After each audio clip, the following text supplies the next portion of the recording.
Well, ladies and gentlemen, welcome to this, the latest of the election policy panels organised by British government at LSE. Now, I think the LSE would have been spectacularly derelict in its duty not to be, if it had not tried to bring together some serious brain power on that most fissile of political issues, which is Europe, which in this country at least can be relied upon, it seems, to generate more heat than light. Now, it may be that one of the questions we'll be addressing this evening is why does it generate so much heat? Especially when most politicians, apart from the UKIP leader, see little benefit in raising Europe's salience as a political issue, either because they think it would blow their own party apart, or because they think it turns off the voters, who regularly tell the opinion pollsters, as I'm sure you've all noticed, that Europe is bottom of their own list of challenges facing the nation. So is this whole story of Europe mainly a concoction of Europe obsessives in the Westminster bubble, within the Brussels Beltway, and within certain university departments? Well, surely not. But however tempting it might be for most politicians to try to kick the issue of Europe into the long grass, there clearly are certain issues thrown up by the Europe question which cannot be ducked. We are in a situation which political scientists, in their jargon, call path dependency. Or are we? Is a referendum on Britain's continued membership of the EU erasing certainty? If so, what would intelligent guesswork tell us about its likely outcome? Is it even possible to hazard a guess about that outcome when we don't even know what kind of deal might be available to a British government? What government, of course, is an issue, a question in itself. Isn't it axiomatic that a British government led, for example, by David Cameron, would only put a deal to the British people if it is pretty certain, pretty confident that the British people can be persuaded to buy it? Is it axiomatic that with patient diplomacy, bridge building, and an attractive narrative not only for Britain but for Europe as a whole, is it axiomatic that a British government can start to help shape an EU which the British can feel comfortable in? Or is this just fantasy land? Will we have exhausted our partners' patience long before we get to that happy place? How certain can we be of our negotiating capital? How certain can we be that an EU without Britain is not only undesirable from our partners' perspective, but unthinkable to them? What faith can we have that if the time for a referendum comes, our politicians will lead from the front, when the case for Europe has gone by default in this country since Britain first became a member? Well, one thing I think is for sure. This Europe story is set to run and run before it moves to a bloody climax, or some cathartic moment, or maybe even, on the best scenario, a serene new settlement. Now, on the way, there are some pretty non-trivial issues, some pretty important issues of legality, of accountability and consent, of high politics, of the unity of the United Kingdom, and of questions of rival EU policy agendas which will have to be thought through. And that's to say nothing of the possible implosion of Britain's domestic party system and the tearing apart of a very uneasy constitutional settlement post-Scottish referendum. And we might even have time to ask ourselves why it is that over the last few months a majority of people polled in this country say they want. A majority of British people are telling pollsters for the first time in a very long time that they want to remain members of the European Union. Is there something interesting going on here? Is the prospect of execution, which is beginning to concentrate people's minds wonderfully? Execution in the form of a Brexit, of departure of Britain from the European Union. Are people starting to focus on that properly for the first time? Or is it simply that UKIP is succeeding in turning the nation against its pet project? And if so, why? Well, clearly, a lot of meat for our pack of very cerebral LSE carnivores to get their teeth into this evening. Very cerebral indeed. I'll be introducing them one by one. You'll take your own view of that. I think you'll be confirmed. I'll be confirmed in my description. And then, of course, we will open the carnivores feast up into a free-for-all in best LSE fashion. Now, without further ado, I will ask our first speaker to share some thoughts with us. And that first speaker who is Sara Hobolt, who is Sutherland Chair in European Institutions at the LSE in the European Institute, of which she is Deputy Head. Sara, rather than set out a long list, both for you and your colleagues, of your extraordinary achievements and publications, I will ask you to share your thoughts with us straight away, and we look forward to hearing what you have to tell us. Thank you, Maurice. What I wanted to do just to kick off this panel is to show you a little data, which is why I'm going to go over there, which is trying to address the question of, even though we think that Europe matters hugely, do the voters think it matters, and is it going to play any role in the elections, given that this series is indeed on the elections? So we might think Europe is going to matter a lot, and Britain's relationship does, but is it going to matter in May when we vote?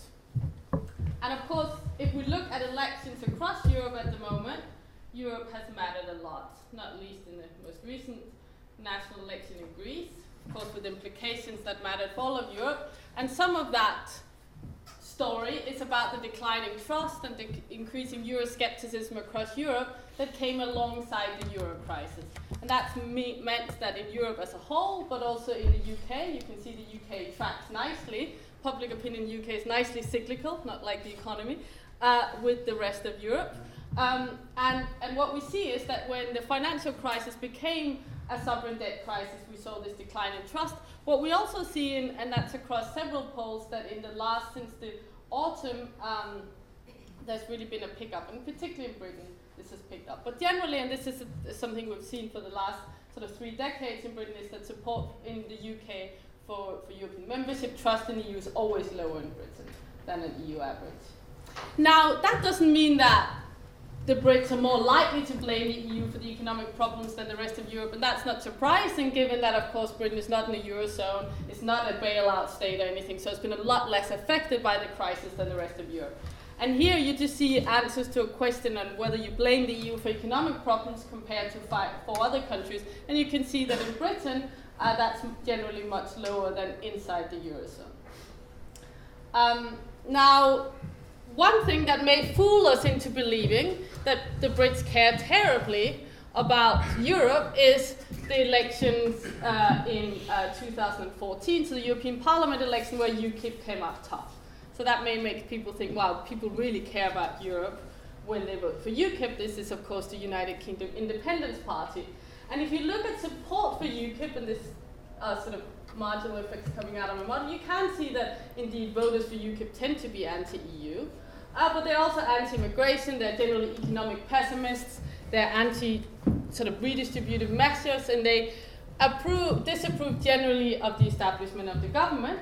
Sort of demographically, we know they tend to be more male, working class, and older.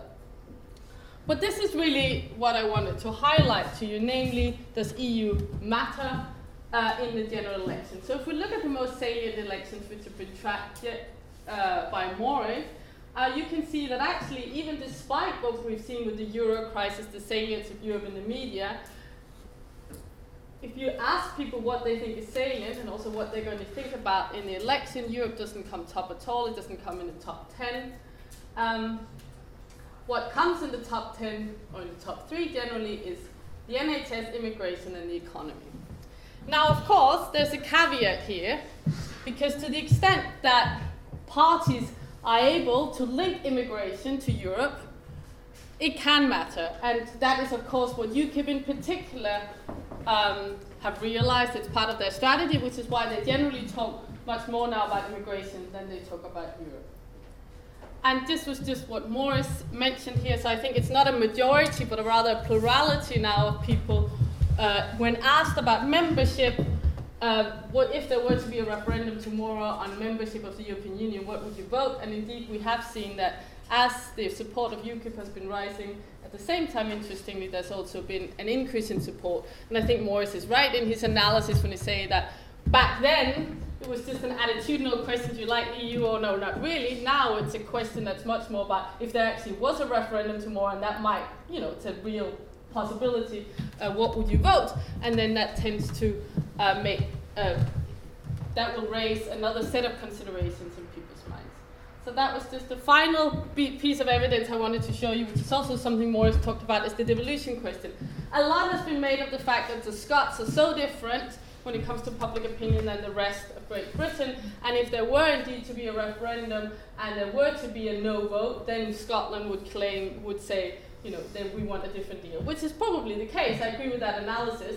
However, it's not that the Scottish are so different. The ones who should really ask for independence, there might be good reasons for that, if Britain decides to leave the EU, is London. Because if you look, the part of the country that's really different when it comes to support for the EU, it's not so much the Scots that look a lot like England, but indeed London, where support is much higher. So that was just it to kick us off. Thank you, Maurice. Good. Thank you very much indeed, Sarah, for getting us off, launching us in good fashion. Simon, I'm going to ask Simon Hicks, who is a professor of European politics here at the LSE, of course, and director of the Political Science and Political Economy group here. I'm sure he's going to want to... Well, what I thought I'd talk about is what I think is going to happen in the election and what then might that mean for whether we're going to have a referendum. So, we have a forecasting model here at LSE by some colleagues in the government department and the Department of Methodology, and the latest forecasting model suggests that the Conservatives will be the largest party, but well short of a majority, between 5 and 10 seats ahead of Labour. Conservatives around 290 seats, a majority is 326. They may not even have enough seats together with the Lib Dems to form a government, even if they stay with the Lib Dems. Why would the Liberal Democrats want to stay in government anyway if they get punished? So there's a real possibility Lib Dems might stay on the back benches. Equally on the other side, Labour, even if they finish neck and neck or perhaps slightly ahead of the Conservatives, are unlikely to have a majority. They may try and form a minority government with the support of the Lib Dems and the Scottish National Party. So either way, we're most likely going to end up with a messy political outcome after the election. So we're thinking about various scenarios. So first scenario would be a Conservative minority government of some kind. David Cameron stays on as Prime Minister. In fact, as the incumbent Prime Minister, he gets first chance. He carries on as Prime Minister until somebody else can demonstrate they have the support of a majority in the Commons. So he will, the most likely outcome right now is he will stay as some kind of minority Prime Minister for a while. I think he will be eager to propose one of the few things he probably thinks he can get through the House of Commons is a referendum bill. Regardless of the outcome of the election, I actually think there will be majority support in the House of Commons for a referendum bill. We saw, for example, in the current Parliament, the Conservatives proposed a draft referendum bill that wasn't supported by the Liberal Democrats, so it had to be proposed by a private member's bill by James Wharton, a Conservative backbencher. It passed through 2 readings in the Commons, it got stuck in the Lords, but notably from my perspective, it passed second reading in the House of Commons with a vote of 304 votes in favour and 0 votes against. 304 votes in favour, all Conservatives. Lib Dem and Labour abstained. No Labour MP and no Lib Dem MP was willing to go on record as voting either for it or against it. So you can imagine there's already significant support in the backbench of the Conservatives for the referendum bill to be put again to the new Parliament. And then they don't need much support from it. They'll probably get support from DUP. They'll get support from however many UKIP MPs, between 1 and 3. They might have after the election. There could be support. They probably only need, in addition to that, 20 or 30 Labour backbenchers to support it. And I can imagine there would be 20 or 30 Labour backbenchers supporting a referendum bill. Equally the other way around, if Labour is in government and they're only a minority government, it's very difficult for them to stop the Conservatives proposing, through a private member's bill, a referendum bill to Parliament, and Labour wouldn't be able to block it. It would be very difficult for them to block it. And so I can imagine that we could get a referendum bill passed quite quickly after the May election. Now, would this likely be 2017? For good reason, I actually think we could have a referendum well before 2017. Because it's one of the few things actually that a minority government could actually get passed. Once they've passed it, they're going to want to get it over with quickly. No government is going to want to leave it until 2 years in when they might be unpopular. Heaven knows, it might have a second election before. And then what happens? So maybe we want to have it before we have a second election. Meanwhile, you can see from the point of view of the Conservative Party, the backbench of the Conservative Party want to have a referendum as soon as possible to lance the boil of UKIP. The leadership of the party actually is softening on the idea of having a referendum early. Why? Because they've got a shopping list of demands they want the EU to give them as part of a new settlement, and they realise now that they're beholden to Merkel and the other EU member states to give them those things. Whereas if you have a referendum early, they can say, actually, let's just vote on the status quo now, so that we can't be beholden by 2017 to backbenchers saying, you didn't get anything. You promised all these things, you didn't get anything, now we have to vote to leave. So wouldn't it be better to have it early and say, let's vote on the status quo now, and not wait for some settlement that probably wouldn't happen anyway by 2017? Meanwhile, the Labour Party, the backbench opinion, the Labour Party is growing in favour of an early referendum because they think if they have a referendum on Europe, they can split the Conservatives. Wouldn't that be a good idea? We can split the Tories down the middle. So most backbench politicians in the House of Commons don't particularly care about Europe, are rather indifferent about whether we stay in or leave the EU, think that we can get some kind of good settlement anyway. What's more important is to get it over with and get it out of the way and move on. And actually, the more the polls move in a positive direction, the more the yes camp thinks, actually, we can win this. Why don't we have the referendum now on the status quo, win it, get it over with, get rid of UKIP, try and split the Conservatives and move forward, right? So I would actually say that I think we probably will have a referendum. There will be a majority in the House of Commons, no matter what the outcome of the election is. And bear in mind, actually, that the power of the party whips has declined significantly over the last 5 to 10 years. So their ability to force their backbenchers to support them in either voting for or voting against a referendum is going to be difficult both for the Conservatives and for Labour. So the backbenchers could easily be the people who decide what is going to happen on a referendum bill. And there's a real possibility, I think, we could have a referendum before 2017. So. Good. Thank you very much, Simon. Well, we're cracking along very nicely, and more than fulfilling my high expectations of the event so far. Anyway, this is we've opened up a lot of lines of inquiry that, but we will have time to rest assured to explore those properly. Damian, I'm going to ask Damian Chalmers now to share his thoughts with us. Damian Chalmers is, of course, Professor of European Law here at the LSE. Damian. As Maurice just said, I'm a lawyer. I'm not going to talk too much about what I think will come up in the election, because there's those who are much better placed to do that here than me. I'll say what I think are likely to be the central issues, whether they engage with or not. I think of the terms of the referendum. I'll also say they don't go away whatever the result. And unlike some, I'm much more pessimistic you can deal with this until towards the back end of any future parliament, so 2018, 2019. Now, what are these? The issues are actually quite clear. There are only 3, although David Cameron says there's 7. There are 3 things that David Cameron will have to negotiate, and voters will have to decide whether they want to vote on these or not. The first is regulatory fitness. Is the union fit for purpose for securing European industries' place in global markets, in terms of competition within the EU and things like regulatory burden and cost? That is the first one. And that has come up in his demands about subsidiarity, flexibility, excessive bossiness, etc. The second issue that has come up is democratic authority. And this is not democratic deficit. The debate has moved on a little bit. It are the democratic credentials of the Union sufficient to justify obedience by, in this case, British citizens? So even if it's democratic, is that enough to want us to obey its laws when we might have the alternative of national laws?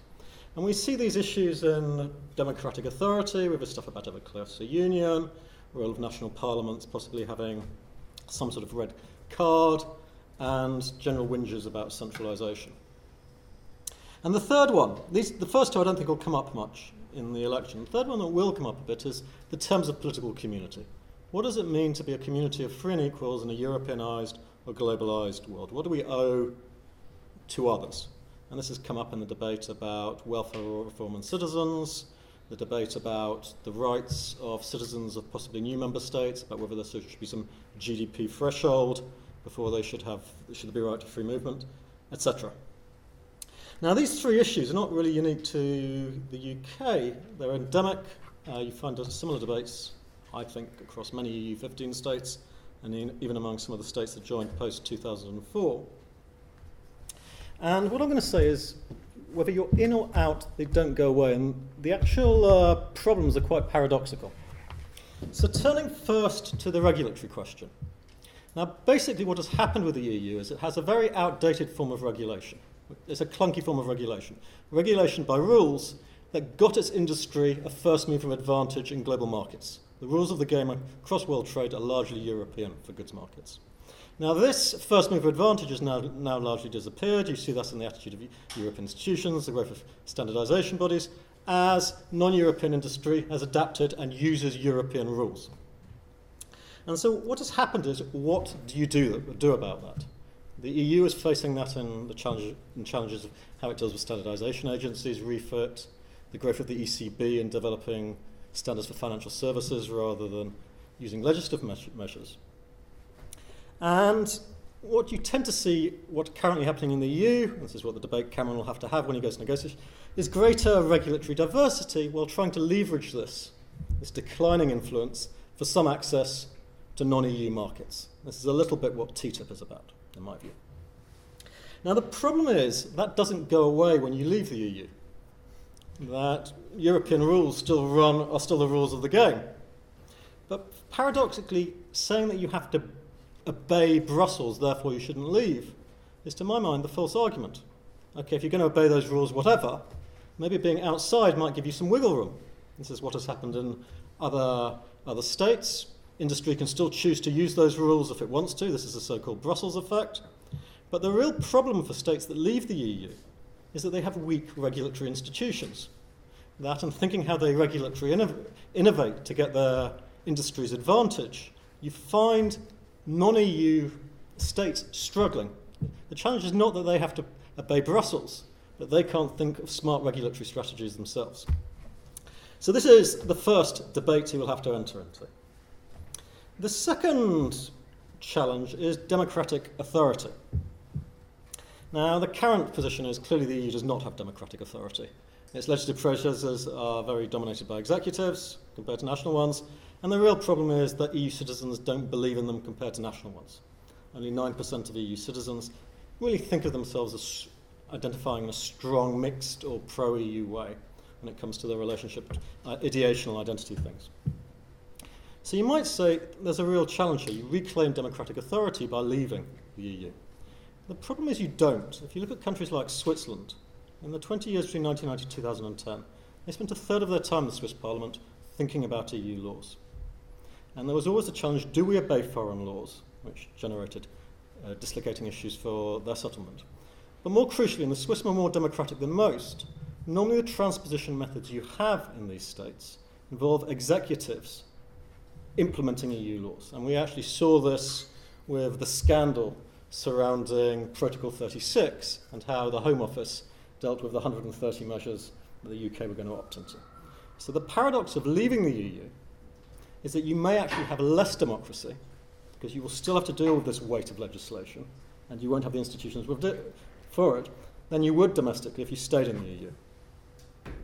Now, the third issue is political community. And this is the one that is electorally salient. But at one level, it's just not going to make much difference when you're in or out. Even UKIP are saying that almost all EU citizens who have been established for any time here can stay. So you're only talking about future arrivals, and it's not clear whether the future arrivals are going to be how significant relative to the number of EU citizens that are currently in the UK. And what happens if you have new terms for this is you might have greater problems of irregular migration, but that is, in a sense, already a little bit of a challenge. We know that 2/3 of the magical 600,000 Poles that came to the UK between 2004 and 2006 were actually here before 2004. You will also have other problems that we will have many, Anglo-Polish arrangements, and family reunification will become a bigger issue, as many of the parents who have got illness will want to come and live with families, and what are you going to do about that? So these issues just simply stay with you, for better or for worse, whether you're in or out. Now, they haven't been addressed in a very considered way by either of the two main parties in either Conservatives or Labour. David Cameron set a sort of a list of 7. He touches on some of these issues, but not how he would deal with them if he left, and the wider implications surrounding it. And you obviously have the backdrop of a referendum in 2017. Now, an act of genius, he decided unnecessarily that you needed a treaty amendment. Now, you don't just need to renegotiate the treaties with 27 states. Because of the provisions he said that need changing, you also need to renegotiate them with the EFTA states and Turkey and maybe Morocco. And the average, and this is where I disagree with Simon, the average ratification time for these treaties, so after you've got agreement, which might be a challenge, is 2 to 2.5 years. Even for the ESM, it was 15 months. So if you assume that puts you to 2018 at the earliest. Now, you could have a referendum before that, but a referendum on we don't know what. And it will be a contingent referendum because it's subject to a constitutional court or a national parliament in any of these 30-plus states saying we might change our mind, which I don't think it would take too long for Nigel Farage and the Daily Mail to exploit that. So if you're serious about considering these measures, and what are the choice of alternatives in negotiating these 3 issues of political community, democratic authority, and regulatory fitness, the only way you could seriously do this is to have some sort of debate, referendum, towards the back end of a 5-year parliament, not the front end. And it would dominate political life for 2 years discussing these issues. It might not dominate it in terms of political salience, but in terms of taking House of Commons committee time, it would be a serious issue. And for the reasons that Sarah's pointed out, I'm not convinced that British politicians want to invest that, particularly in a hung parliament, in those issues. So the alternative, of course, the new Labour deal, which is just to put your head in the sand about this. Or I should say the old Labour deal. The new Labour deal is nothing's wrong with the system. The problem is those issues don't go away, and you will just get a more polarised debate come 2020, 2022. Stop that. Good. Damian, thank you very, very much for some interesting remarks. I shall now ask Sara Hagemann, Dr. Sara Hagemann, who's Assistant Professor in the European Institute here at the LSE, and she's also head of something called Vote Watch, which I hope some of you, probably a lot of you, are familiar with, an online initiative that monitors EU decision-making the EU decision-makers, their voting records, particularly in the Parliament, but now spreading out into the Council, yes, I believe. So an incredibly useful exercise, which I commend to all of you. So, Sara, would you like to share some thoughts with us on these big existential issues we're grappling with this evening? Absolutely. Thank you very much, Maurice. And what I thought to do was to take the non-British angle and look at the questions that are on the table, both for the elections and for the referendum, from the position of Brussels and from the capital. So obviously Brussels is the capitals, but I think that there are very different views where, depending on where you are in Europe, looking at the elections. So if we start with the capitals, so the member states and their interest in what's going on at the moment in the UK, a number of points keep being repeated. From the government side, it's perhaps, and I'm going to be a little bit rude, is that, okay, you've had this debate going on for a long time in the UK. We have quite important issues to grapple with at the European level. You're not participating in most of those discussions. And quite frankly, if it had been 10 years ago, I think that the interest and the concern about the UK debate had been focused on different issues than what they are at the moment. So in Brussels, I do think that there is a point where a lot of governments share the concerns that the UK government has with a number of important issues in Europe, but they feel that they are simply not being a team member in some respect. And that means that there's been a lot of almost resentful comments made by officials and politicians in Brussels about this whole debate.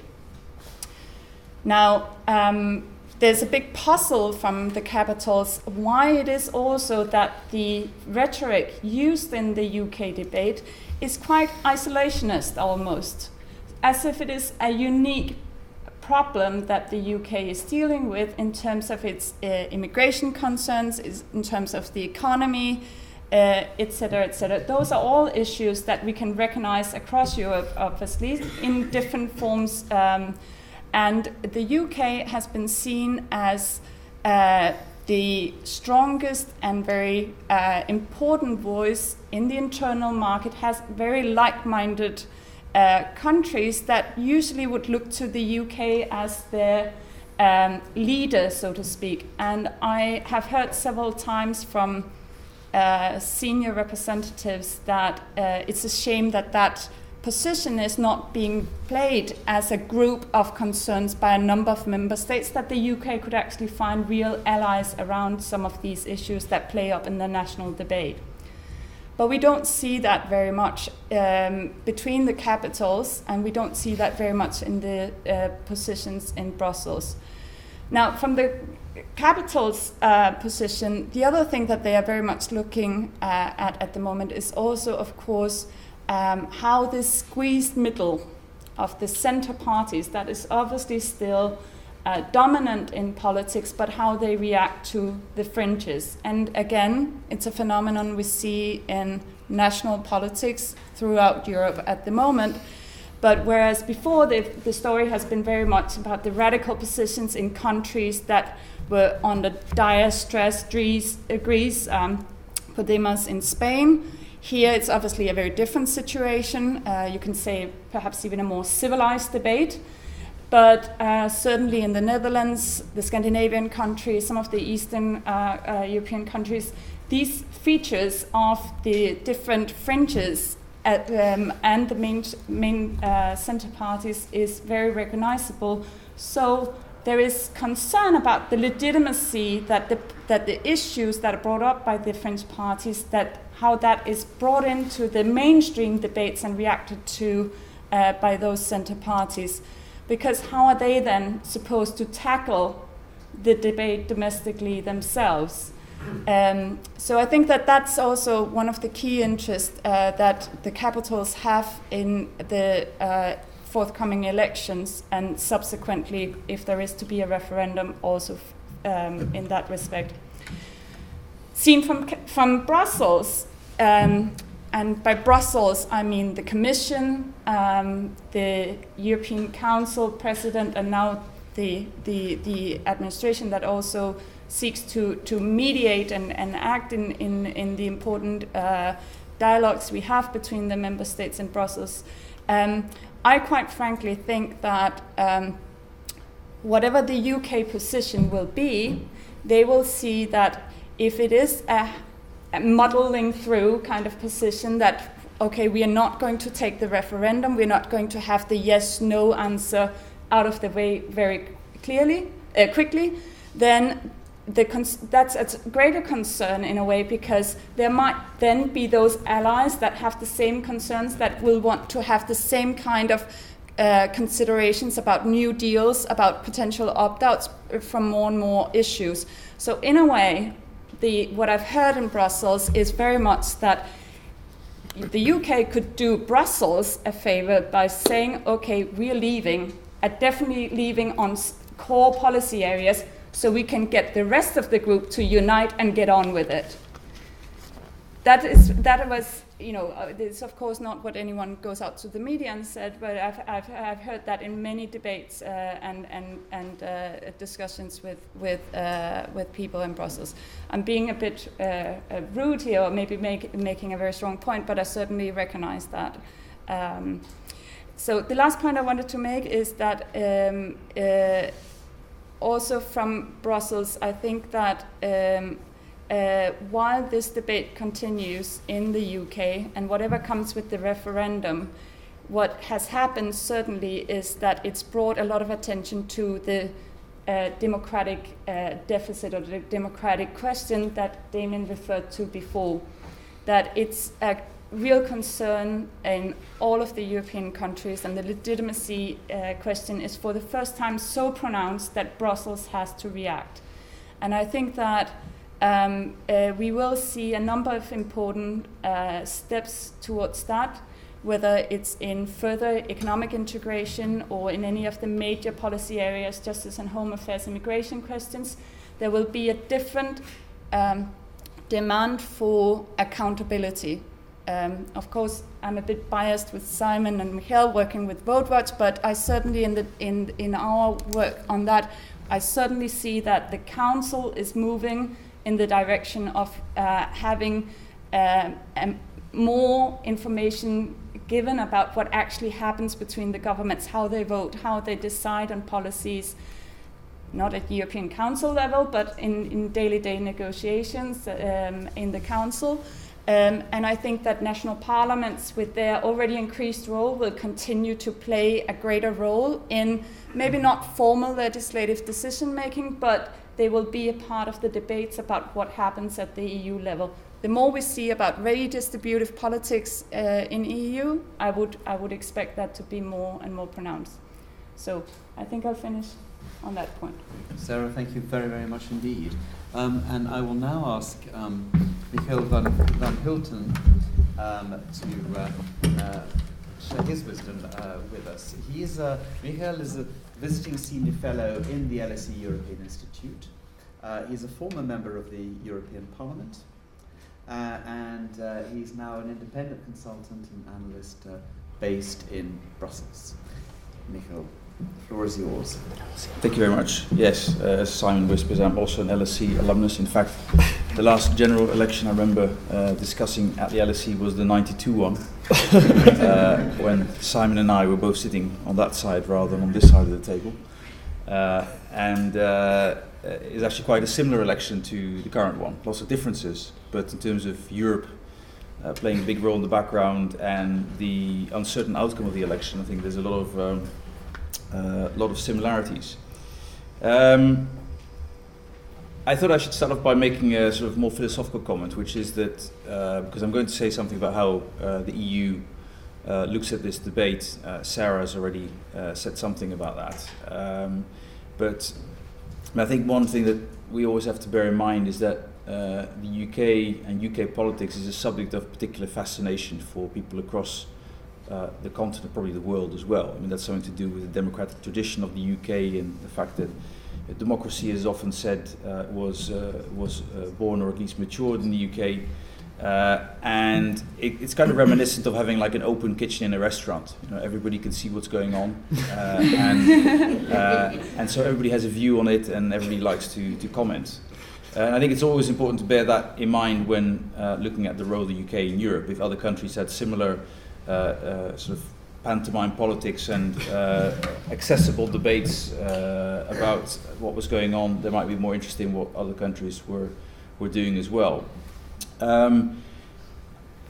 Roger Liddell, the chair of Policy Network, a member of the House of Lords for Labour, published a pamphlet recently called The Risk of Brexit, and he distinguished between three phases in Britain's European policy. The first one he called the phase of the missed opportunity, which is basically the 1950s up to the end of the major years. The second he calls Blair's failure. I think that kind of speaks for itself. But obviously he talks there about the fact that Blair and Brown had an opportunity, discovers the Blair and the Brown years, by the way, but that New Labour had an opportunity to reshape the debate and Europe's and Britain's destiny in Europe, and largely missed it. And the final phase he calls Cameron's gamble, which we're still in the middle of, where he argues that Cameron is gambling the future of the UK in the EU, basically in order to try and save his own skin and the Conservative Party. But the basic point is that the UK has always had a strained relationship with the EU. What is really different now is that the EU, the rest of the EU, has kind of given up on the UK and is fed up with what is going on. I mean, there are the legal opt-outs from the treaty.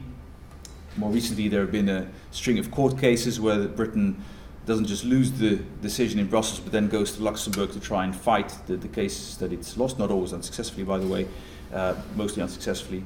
Then there are the insults, the political insults, where Cameron really, by some people, is not distinguished from Farage in the way he approached the EU. You know, very, very negative commentary on the EU, on its people. He's not quite racist, but basically the rest of the EU are idiots.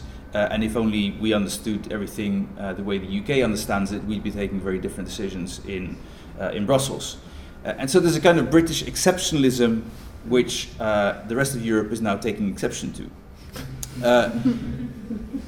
What's a little bit reminiscent, what came up in my mind is the way that the Greek government, and particularly the Greek finance minister, is now going around Europe also telling us that we're all idiots. And I think it's, you know, you could, if you think of the Greek example from the British perspective, I think it's a little bit easier to understand how Europe feels when it is being told that nobody's understood what you know really should be happening in the EU. The French and the Germans aren't actually that different from the UK, but they go about it in a very different way. I mean, you could argue, for instance, that France has effectively an opt-out from the Stability Pact. It just never legally negotiated it. It manages politically to continue that opt-out from year to year. And Germany has an opt-out from economic policy coordination. You know, it's been told time and time again that it needs to boost demand, and it doesn't do it. But those countries have been clever enough not to secure formal opt-outs. It's also true, as Mark Leonard argues in the paper that he published today, Mark Leonard, the director of the European Council of Foreign Relations, that Britain isn't the only country where the EU is distrusted. That's true, and certainly in the last few years, distrust of the EU in other countries has grown as well, not least in my own country, the Netherlands.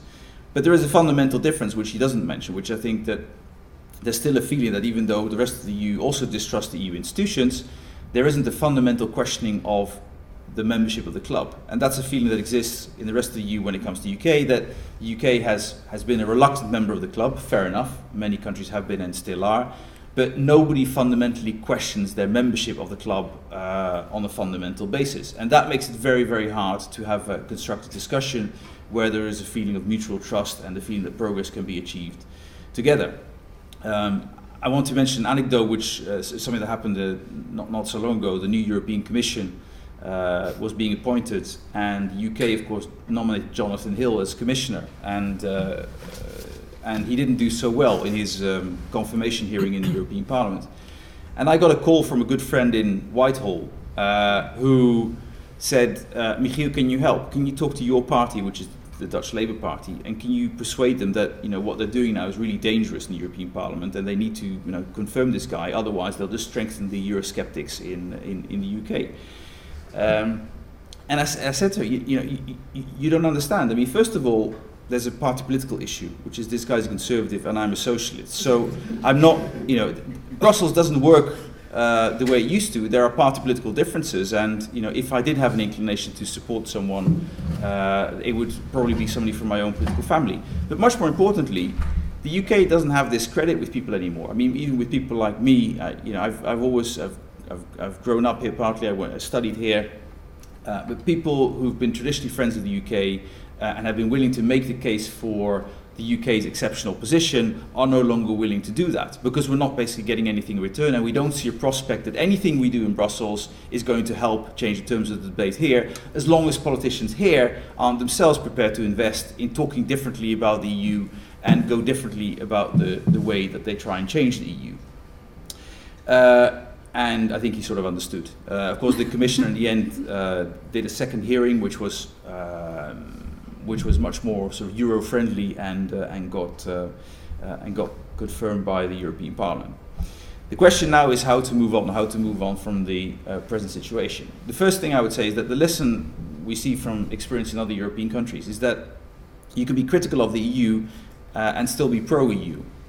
In my own country, there's been a lot of criticism of, for instance, of the bailouts for Greece. There's been a lot of criticism of the EU in general, rejected the EU constitution, and yet the last general election was won by parties which are not just openly pro-EU, but which actually made a pro-EU case in the general election. That doesn't mean that the Netherlands is not critical. The Netherlands is a critical member state, but you can be both pro-EU and critical. So secondly, I think the UK needs to start making the case for Europe again. I was struck this week by the fact that Phil Hammond, for instance, made the case about calling Russia the biggest threat to the EU's existence, and apparently did not see the irony that at the same time he's one of the people advocating for the EU to fragment and make itself less powerful and less capable of dealing with this threat. The UK has been nowhere in the Ukraine crisis. I thought it was embarrassing to see that in the peace talks in Minsk, the UK wasn't represented, and there was a late announcement by Cameron saying, well, we'll send some trainers to Ukraine to help the government there. But of course, it would be much more useful to Ukraine if the UK was a central part of decision making on EU foreign policy and was put its full weight behind it. Thirdly, I think the UK needs to manage expectations more effectively. Politicians here need to manage expectations more effectively. If you start a debate about the EU by judging EU politics in comparison to Westminster politics, you're always going to come out disappointed. I mean, the EU is a compromise, it's a hybrid, it doesn't work the same way as any particular national system. And so if the starting point is, well, these guys are just appointed bureaucrats, nothing good can come out of it, then you're never going to get the population to support anything the EU does. So that means politicians here sticking their neck out and being prepared to accept and argue that the EU is this hybrid construct. It's not perfect, but it's better than the alternative, which is a fragmented EU, which is not capable of doing anything about today's big problems. I thought an interesting contrast here was between when this whole rebate issue happened last year and the UK was faced with a big rebate bill unexpectedly. You compare the reaction in the Netherlands and in the UK. The Netherlands was also faced with a big bill. I mean, here there was outrage and there was all sorts of statements about we're never going to pay this, etc. The Dutch government expressed concern and said, well, that wasn't very clever, and we're not happy about this, but we'll talk to Brussels, see what we can do. And in the end, both countries have paid their bill, but in the UK, the government was left with to pay a high political price for seen to be losing in having to pay the bill in the end. The Dutch government paid the bill, didn't even make use of the possibility to pay by installments, and didn't suffer political damage because the case was handled in a much more rational fashion. Of course, that means giving up on the possibility of making short-term political gain out of the EU, but there is the advantage of not undermining long-term public support for what the EU is doing. Then, of course, the UK needs to rebuild its bridges with the EU. Quite a lot has been said about that as well, about working together with like-minded partners in the EU on a common reform agenda, rather than portraying this as something that only the UK can get something coming out of. The Conservatives should rejoin the European People's Party and sort of regain their foothold in European party politics, direct access to Merkel's party and the other Conservative parties that are in that political formation. And then I think if you do that, then I think there will be the possibility to address legitimate concerns, because there are other countries which are concerned about overreach by the European Court of Justice or about migration issues that also need to be they also want to be addressed, but they don't want it to be addressed on the basis of an ultimatum from London only. The new Commission can certainly help. I think that there's a very different tone coming from Brussels now with the new Commission, and I think that we're already seeing that that action here does speak louder than words. Timmermans is serious about the Vice President Timmermans is serious about making sure there is less regulation and better regulation. And he is getting the room for manoeuvre that he needs from Juncker to implement that agenda.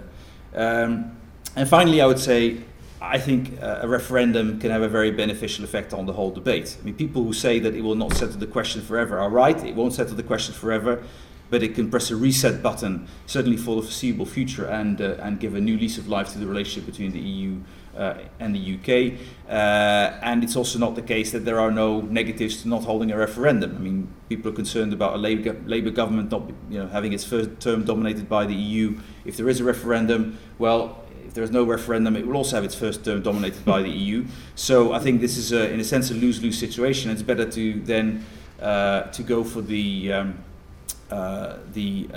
choice of settling this issue in a very formal and semi-final way with the electorate, rather than letting it linger on for another 5, 10 or 15 years, which wouldn't be of benefit either to the UK or to the rest of Europe.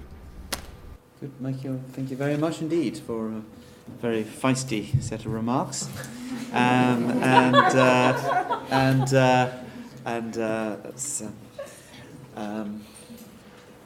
I think we've really some good launch pads into the open discussion, which I hope we're going to have now. So, if you could just indicate you'd like to speak, there is a roving mic. Please wait for the microphone. Say who you are. Usual stuff. Keep it short and sweet, and let's get going. Gentleman over there has caught my attention. Yes. Thank you, Maurice.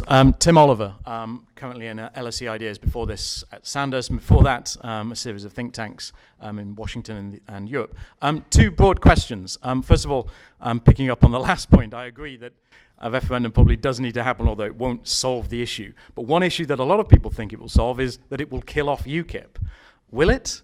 No, I don't think it will, but I'd love to hear the thoughts. And the second issue, and I've myself written on this, and it was picked up on briefly, which is how the rest of the European Union is viewing this debate. But does the rest of the European Union, in your opinion, appreciate what it would mean to lose the UK? Even from an academic perspective, what would it mean for theories of European integration that suddenly a member state quit?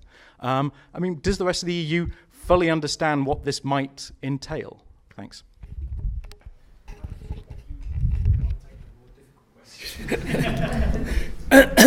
I don't think it would kill off UKIP. I think UKIP, interestingly, has evolved into a party which actually has only, on the periphery, got something to do with Europe. In fact, on the data that Sara Hobolt showed, which was on the issues, priority issues, I think Europe is the 6th most important issue, even for UKIP voters. I mean, they think the immigration is the most important thing by quite some margin for UKIP voters. I think then it's pensions, the NHS, welfare, the economy, and then Europe. So even for UKIP has emerged into I don't want to say radical right, but a critical right-wing party that is opposing the mainstream centre-right, and is, in that sense, is similar to lots of other parties around Europe. So, and I think it's got a support base which has got much more behind it than just Europe, of different groups of voters, whether it's from older voters in post-industrial cities to older rural voters, a kind of coalition that's similar to the type of coalition that supports, for example, the Danish People's Party or the Front National or Wilders, or, they're all different parties, but the support base for these parties are quite similar. In that sense, I don't think a referendum would kill UKIP. They may end up changing their name and they may evolve into something new, but they will still exist as a political force. If I may just venture a thought to you, the other part of your question, Tim, that whether people have really thought through in continental Europe what actually the departure of Britain would mean. Well, I believe that they have, and they've looked over the precipice. They're not quite there yet, but they feel they're getting quite potentially close to the precipice, and they don't like what they see. And of course, there's going to be a very nice judgment, a delicate judgment, therefore, which a British government, any British government of any stripe, is likely to have to take quite soon, and that is how far to press our partners in securing an agenda which is more to Britain's liking, whether it's the radical reformer agenda which David Cameron wants, or a kind of a more modest, dressed up in a more Europhile language agenda which a Labour government might want. But I don't think we should underestimate the massive negotiating capital that Britain has. Of course, in theory and probably in practice, it makes sense to assume, if you're a shrewd British government's going to play its hand cleverly, that there is a point beyond which our partners will not accede to British requests, and that their patience will finally run out. My sense is that that point is very, very, very far away. Not just because, in terms of a policy agenda for Europe, Britain has a lot of allies, but more importantly, for the reason that you cite, Tim. It's even more fundamental than the fact that most of our partners do not want a Franco-German directorate, though that idea sounds increasingly bizarre given France's current weakness. But they certainly don't want that. In fact, there's few things that they want less than that. Nor can they view with equanimity the prospect of the EU's, I believe now, as matters stand, now the EU's second largest economy leaving, and the EU's main military power with France leaving. So the EU amputating itself in key respects. It's even more than that. It's the fact that for the first time since 1957, the European project not just be derailed, but actually the centrifugal impact of a departure of a member, even if it were a small member, but in fact we're talking about a very important member here. It is unthinkable. It is completely catastrophic for anyone who believes in a united, effective Europe. It is too horrible to think about. So that's not to say that the British government would be wise to actually, to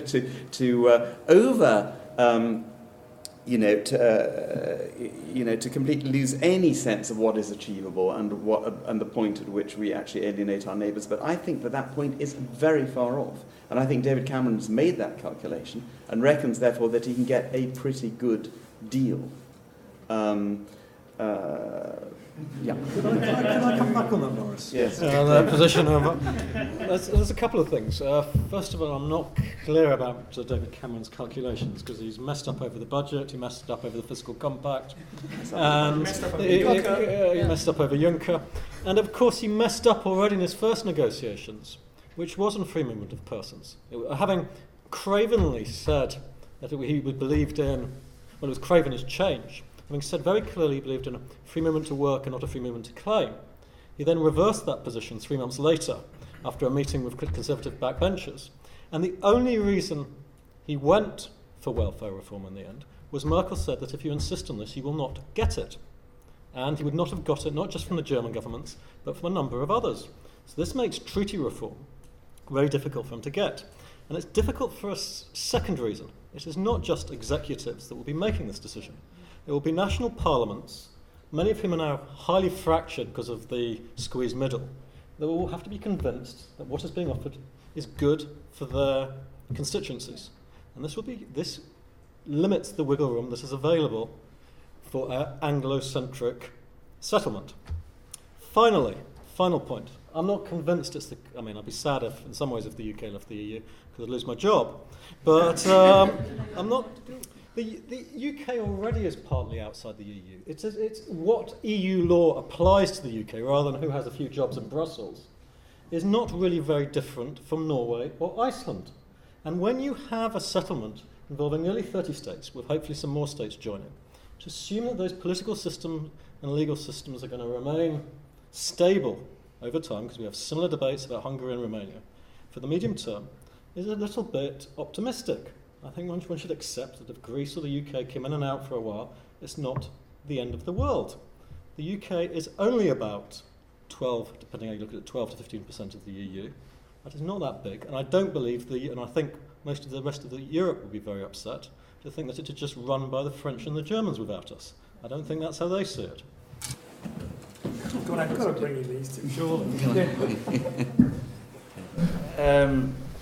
On the UKIP question, I'm tempted to say just look at Scotland and did it kill off the SNP? Not quite, but I think that the again making the parallel with politics on the continent. Of course, one of the reasons, or one of the main reasons for UKIP's existence, is not discontent with the EU, but discontent with politics in general, and that discontent will stay no matter what happens on the EU. And I think the main lesson there for the mainstream parties here is that somehow they have to internalize the discontent that's now driving voters to those parties. And the UK political system is still a very closed system, for instance, the way that party candidates are selected. And so, opening that up will make a bigger difference than whatever the outcome of the EU referendum will be. What would it mean for the EU if the UK quit? Again, Mark Leonard, whom I quoted earlier, makes a very persuasive case in the paper that he published to say that, look, the EU itself stands a lot to lose by the UK leaving. Economically, politically, there's a host of reasons. I think the key question for the EU is, are we better off with the EU as an unconstructive partner or deconstructive partner inside, or with a more constructive UK outside the EU? And if the feeling is that it's easier to do business with the UK once it's left the EU, then I think that will be the decision that people will want to take. I think it's a very level-headed and rational decision. Emotionally, a lot of people would like the UK to stay, but rationally it's getting very difficult. And I think certainly the fiscal compact discussion was an important moment in legal terms where the UK basically took one step outside of the EU. But in terms of the insults, it was the Juncker nomination that really convinced a lot of governments that, look, there's no point in making concessions to this government or to this country, because all you get in return is more insult and injury. So if there's a feeling that there's a constructive attitude from the UK, whether it's from a Conservative government or a Labour government, to these negotiations, then I think there's a willingness to talk. But if there's a feeling that nothing's going to change anyway, then people will just accept that we stand something to lose, but we stand something to gain by the UK's departure as well. I would almost repeat what Michiel said, but I think that the additional point I would make is that I think that Europe, the rest of Europe, is very much aware of the significance, but the perception is Britain aware what the significance is, and not the government, but the rest of the UK. So I think it is obviously seen as a tragedy in some people's mind if this was to happen. But yes, it is a very drastic step. But it's no longer an unrealistic one. The question is how it's handled, both from the government side, and if we see this kind of rhetoric that Michiel is requesting now, or if there is more of a laissez-faire, let's see what happens. We need to let the popular mood play this out, and then we tap into this and give them the referendum if that's what they want. And the power of the backbenchers in the debate is obviously also something that, especially on continental Europe, is quite a puzzle. Like, how is it that this debate carries on in this respect? Just to make one maybe slightly different point as well is that so I'm from Denmark, and something that I know also a number of other member state citizens would be a bit puzzled with here in the UK is that it's very much this party political debate that has developed somewhat, but there is not a great voice from the private sector. So at times, yes, we do see a few of the big retail heads or maybe the unions every now and again come out and make some statement or chip in. But generally, in most other countries, in the Netherlands and the Scandinavian countries, you would certainly have this debate between the elected politicians, but certainly also by different stakeholders in society, and that is not something I recognize to be that strong here in the UK, and I'm still puzzled by it. If I may, on that point of private sector, of course, the private sector in the Scottish referendum did speak out quite loudly. Now, if we try to do a sort of bit of visualization, various scenarios for the British political party system, the extent to which the various stakeholders, particularly the private sector, speak out, I think will be absolutely decisive in shaping the future of the British party system, because the Conservative Party. The Conservative Party, which, like most centre-right parties in Europe, is a coalition of sort of centrist, bourgeois, liberal, capitalist party, and on the right, and a nationalist, populist, authoritarian kind of stream, which enables it to reach out not to the extreme right, but at least, let's say, the muscular right. And all centre-right coalitions try to cover this ground, tacking to the right, at least rhetorically, at election time, or but when it suits them. But basically, trying to represent the prosperity-generating, capitalist, bourgeois interest of the country. Now, the Conservative Party has built its whole electoral success for decades now on that formula, being the party associated with economic success, entrepreneurship, and so on. The day that if the private stakeholders start speaking out in a way which I think one can probably safely anticipate they would, if the prospect of Britain leaving the EU looks real, and they do start speaking out, a bit uncertain with small businesses which way they would go. But let's say the main voices that will be picked up in the media, the main voices will be of interest to the media, especially voices of bigger business, will set out will put a robustly pro-Euro EU case. Now, it is unthinkable, the day the Conservative Party starts getting into public rows with the prosperity-generating interests of this country, the business interests of this country, it is finished. It's finished as a political party. Because you can always get to 15% of the vote on a Pujadist, authoritarian, nationalist ticket, but you don't get to an election winning 35, 40% of the vote. And I think, my own sense is, and some will say, Maurice, this is wishing father to the thought, but it really isn't. I'd be curious to know what, actually, we have a former Conservative MP, Keith Raffan, so whether he agrees with what I'm saying. But it really is we're coming to sort of an existential moment, I think, for the Conservative Party, who has to decide what it wants to be. Is it going to be a capitalist, bourgeois, liberal party, or a populist, far-right party? I think it'll choose the former. Can I make one quick point? Two quick points. I mean, this is why all across Europe, the centre-right parties are facing this dilemma and this split. You know, all across Europe, the centre-right is being split between small business that primarily produces for domestic markets, which doesn't like globalisation, doesn't like interference from Brussels. Traditionally, the coalition has been a coalition of big business and small business, and big business that is benefiting hugely from globalisation. And the centre-right is splitting all across Europe. The centre-left, mainstream centre-left, is declining in support. Mainstream centre-right is declining in support. So, you know, that's exactly the cleavage that runs right down the middle of the Conservative Party and right down the middle of the different types within the Conservative Party. I think David Cameron is just about as pro-European leader of the Conservative Party you could get these days. But, and coming back to your earlier point, Maurice, I still think he massively overestimates his influence on the debate in Brussels. I think historically British political leaders, is it arrogance? What it is? I don't know what it is, but they assume that everyone else is going to listen to us because we're Britain and we're the mother of democracy and everybody loves us and, therefore, they're all watching Downton Abbey, therefore they're going to follow whatever we say. And he then sets out his stall and gets none of it. So, Juncker, what was the Stop Juncker campaign? He went off to some summit with all his buddies, and all of them had one by one say to him, "We're not going to support you, David." And he was astonished, had to come home with his tail between his legs.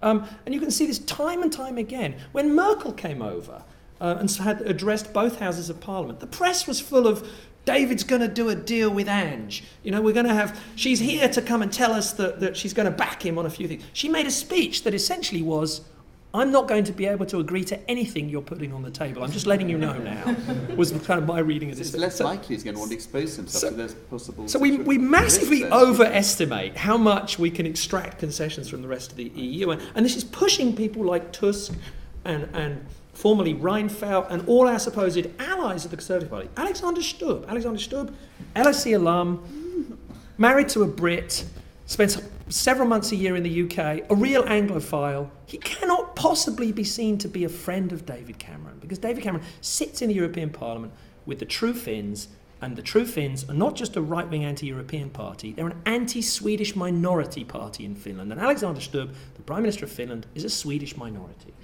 He's Swedish, not Finnish. So he cannot possibly be seen to be buddies with David Cameron, who's sitting with this crazy party in Finland, the European Parliament. And they've got an election coming up in Finland. Imagine how that plays in the Finnish press. Keith Raffan.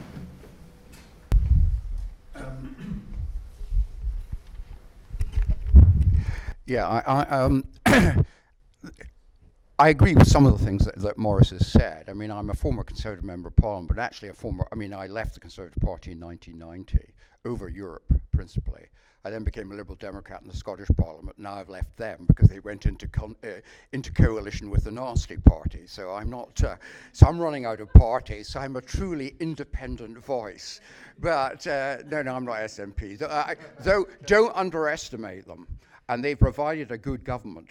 And actually, also, you should look, I mean, this is the irony or the paradox of the situation, of course, that who was the party who kept the SNP minority government in power at Holyrood between 2007 and 2011? It was the Conservatives, you know? It was the backroom deals that the Conservatives in the Scottish Parliament did with the SNP that actually kept them there. But anyway, I tend to agree that the Conservative Party ultimately, I mean, I think they've taken leave of their senses. I mean, when I was there were 6 nutters, now there are 60. And that's the situation. I think the Prime Minister, I don't think he thinks for him. I mean, he's a man who believes, he's a tactician, he's certainly not a strategist. And it's all to do with keeping them at bay. And, you know, he keeps on throwing them red meat, and he seems to have not noticed that they're already halfway up his arm. I mean, that's my view of him. But I challenge Simon Hicks, I must say, on his analysis at Westminster. I mean, this quick referendum business, I think, is a load of bullshit.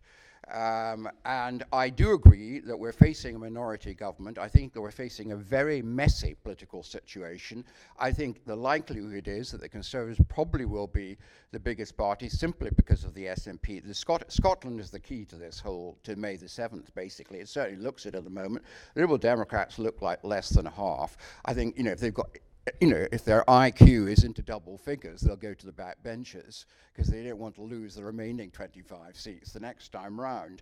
But the point about it is that I think what I think underestimate this situation is and whether we'll have a referendum at all or even a discussion about it. I don't think there'll be a referendum bill. If there's a minority Conservative government, David Cameron is not going to waste or use up whatever minor political capital he has in putting through a referendum bill. We're talking about a confidence and supply arrangement. That's a vote of confidence, supply, and the budget. Everything else is negotiated on a day-to-day basis. It's a nightmare for the business managers at the House of Commons. He's not going to risk that. What will happen with the Fixed Term Parliament Act is not going to get 2/3 of the House of Commons voting for a dissolution, because the only party that can afford a second election are the Conservatives. The last thing the SNP will do is want to actually, if they get 35 MPs, is to risk them again without giving them time to bed in. They saw what happened to their 11 MPs in 74, losing in 79. Anyway, the point I'm making very quickly, or rather very slowly, but never mind, the point I'm making is that I think actually this whole thing will be kicked into touch. I mean, I just don't see how it will progress. What will happen with the Fixed Term Parliament Act, I think, is that you could easily get a situation, because if he's voted down in a vote of confidence, the other parties have 14 days to form a government. I think they will. I think that's what will happen. And actually, if you look at the way of who can ally with who, certainly Labour's in a better position. And so I actually think that this whole thing, I don't think it's necessarily a good thing, because actually I do think the boil needs to be lanced. The last thing a quick referendum do is lance the boil. How can it? Cameron's whole, you know, the one thing he can't get away with is renegotiation. He can't just say, oh, I'm going to have it now. Everybody will think he's, you know, he is the lightweight that he probably is. But anyway, I don't think that'll happen. What I do think is quite possible it'll be kicked further into touch, not least because of the Scottish situation. The last thing that any government this country wants to risk, and I'll end with this, is that you have a general election, you've got Scottish Parliament elections next year, but anyway, you have a referendum in which Scotland votes a different way from England and Wales. There then has to be another Scottish referendum in 2018. That wasn't really a question, but it was a challenge. Anyone want to take up the challenge, and then we'll move to I have another question. Can I think about an answer? Okay. Lady there, you had your hand up? No? No? Sorry, gentleman on the side, yes. Thanks. So given that this is more of a social policy question, so given that to some extent we're seeing countries such as Poland having fair enough, fairly limited, but like a hollowing out of the pension system to some extent, where the people who actually earn to pay in are to some extent working elsewhere, whilst the people who are set to receive the pensions are at home, and we're seeing this in other social policy areas as well. Is there likely to be pressure not only from UKIP and the Conservatives to reduce the movement of labour, but is this potentially a coalition to be built with other countries around Europe, and not only from the rich countries but from less well-off ones as well? Thanks. The free movement thing is actually, well, I'm not persuaded by Cameron's technical competence, because every time he's gone into a negotiation he's got the law completely wrong. This isn't something where one or two lawyers might agree with him, all of them do. But if he wanted to, you require one directive to be amended by qualified majority. 2004. And the deal you could do for the states that are receiving more citizens, of course, they give less welfare benefits. But the quid pro quo, which no one has ever suggested, which I think is very important, is if you actually look at where the fiscal receipts go.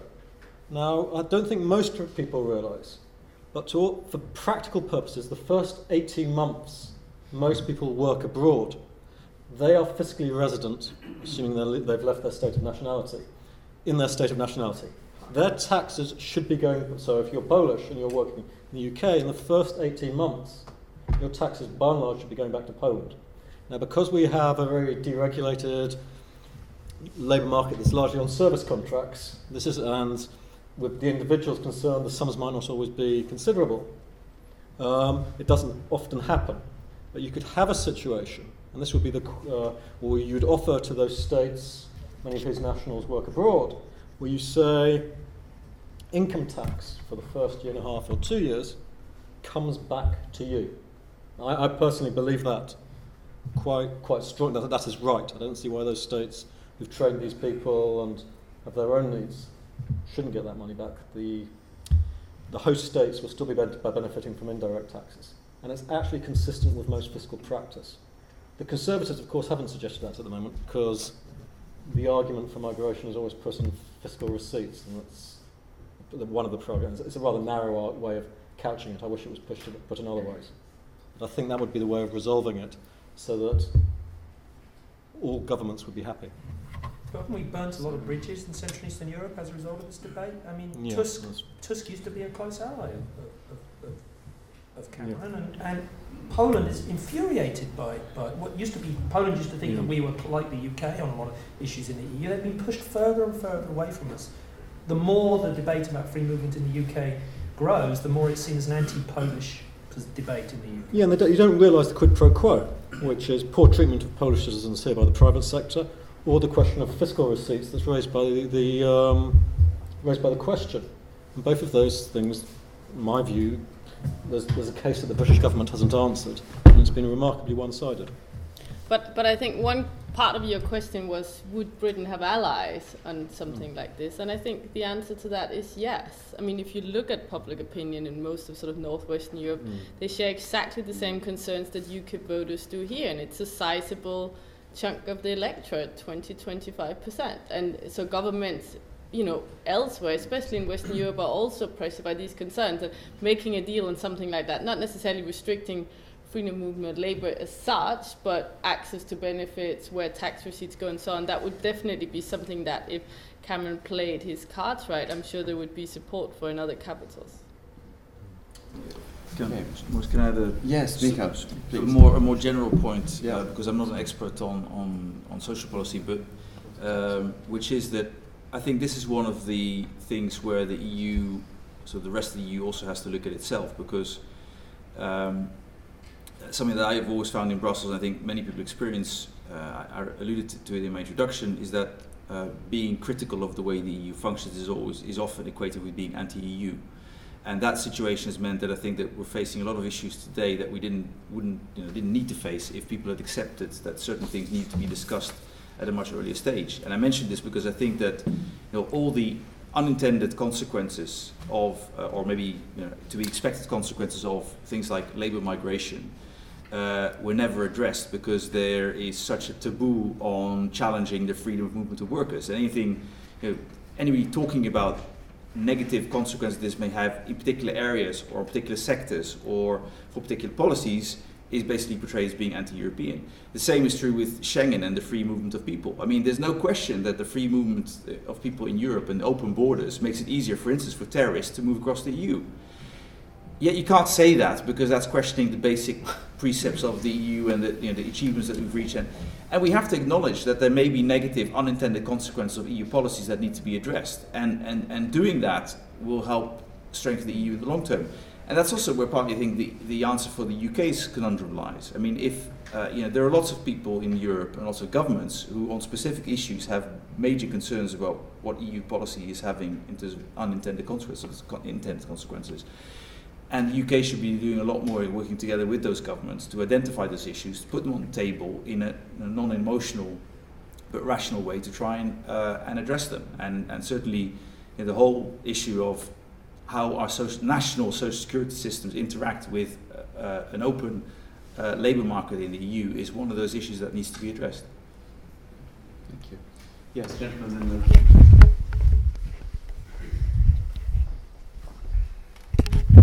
Robert Craig. I just want to thank the panel. I've learnt a lot tonight. I was really interested in a couple of things you said, like the example that Europe is actually open-minded about us actually leaving. That's news. I don't think we know that. I think the majority will think that there's no chance that you guys want us to leave under any circumstances ever. So that's news. I was quite fascinated by that. And I was also fascinated by the genius argument, because I think there's more to it than I think there's a lot of rude things said about Cameron, and there's some evidence for it.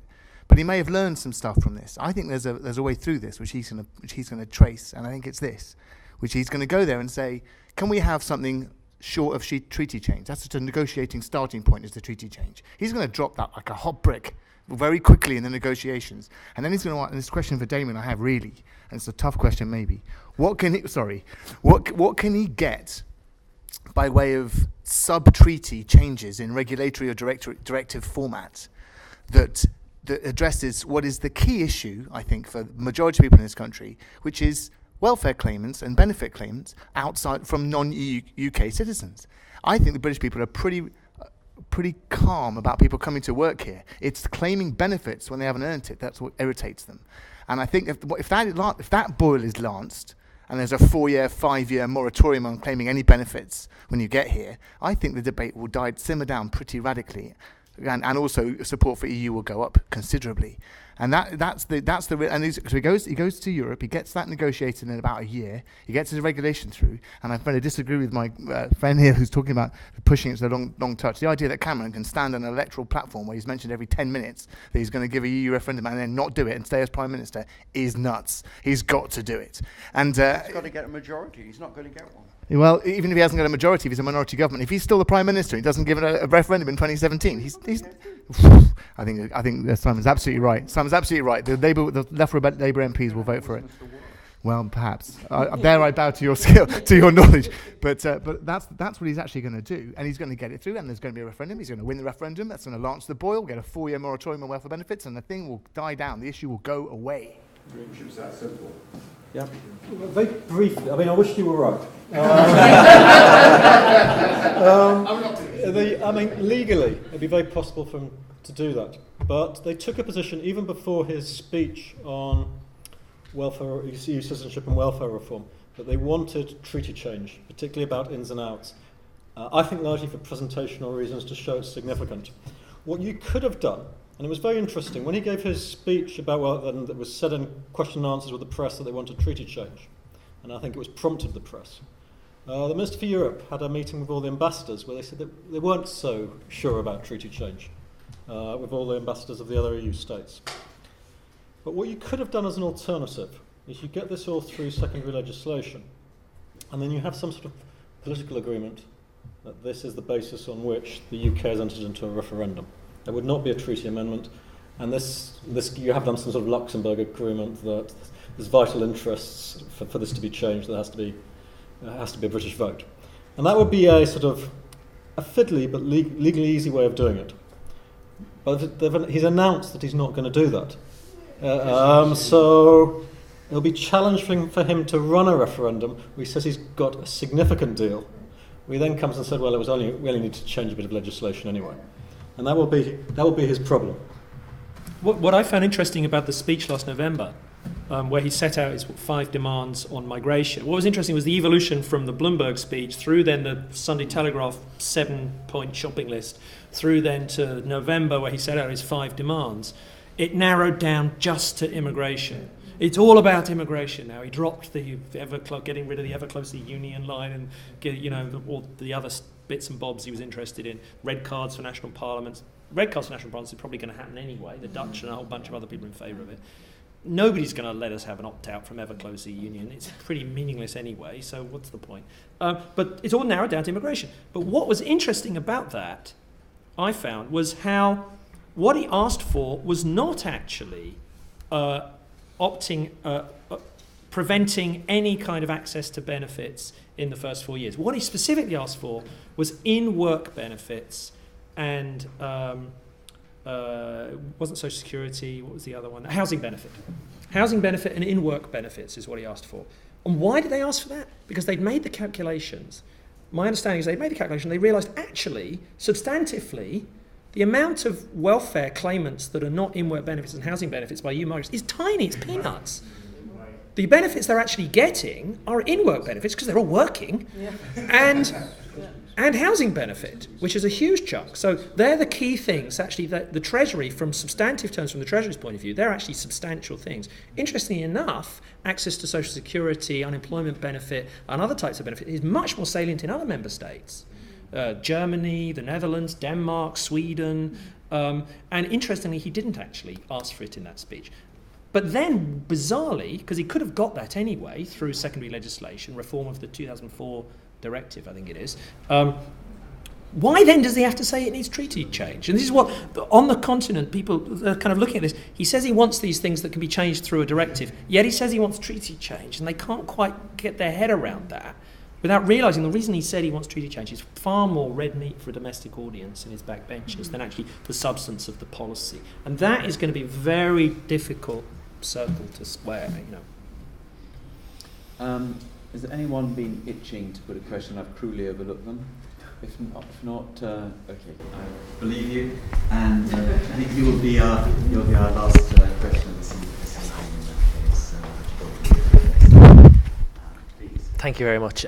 We've heard about the implications of the possible referendum in Scotland. I'd like to ask about the implications possibly in Northern Ireland economically and for the peace process, because presumably if Brexit were to occur and the British government wanted to impose maybe restrictions on migration that would put an end to the common travel area and possibly create greater distances between Northern Ireland and the rest of Ireland, what implications could there be? Will the Northern Irish voice even be a part of the debate in the rest of Britain? Who's going to take that? Well, what's your sense? My sense is that it would be quite a bad thing for the Northern Irish peace process, because obviously the Irish government has a role to play in that as well, and it would create a lot of difficulty, particularly around the border. I mean, it's very fluid now to travel between the north and the south, and in my view, Brexit would create barriers there that aren't there currently. And under the Good Friday Agreement, isn't there a commitment to actually have a referendum? Under the Good Friday Agreement, there should be a referendum in Northern Ireland on whether they want a union with Ireland as part of the Good Friday Agreement. Yeah, if there's seen to be a majority in Northern Ireland for that, then. I think on the border issue, I think Britain could still arrange something with Ireland. I mean, we see that, there's a passport union in the Nordic country with Norway that's not a member of the EU. So I don't think that's an obstacle. You don't have to be in the EU to have fluid borders between Northern Ireland and the Republic of Ireland.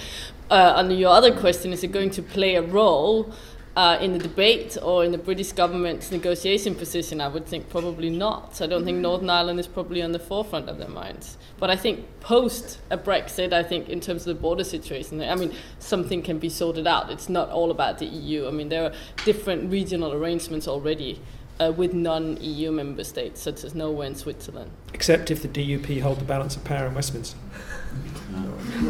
Or presumably if the UK government wanted to put in some kind of restrictions on migration into the UK that maybe Norway mightn't have. Oh, they have restrictions. Good. Well, ladies and gentlemen, I hope you'll agree that we've had a cracking hour and a half, thanks to yourselves, to our panel. We could go on for a long time, I'm sure.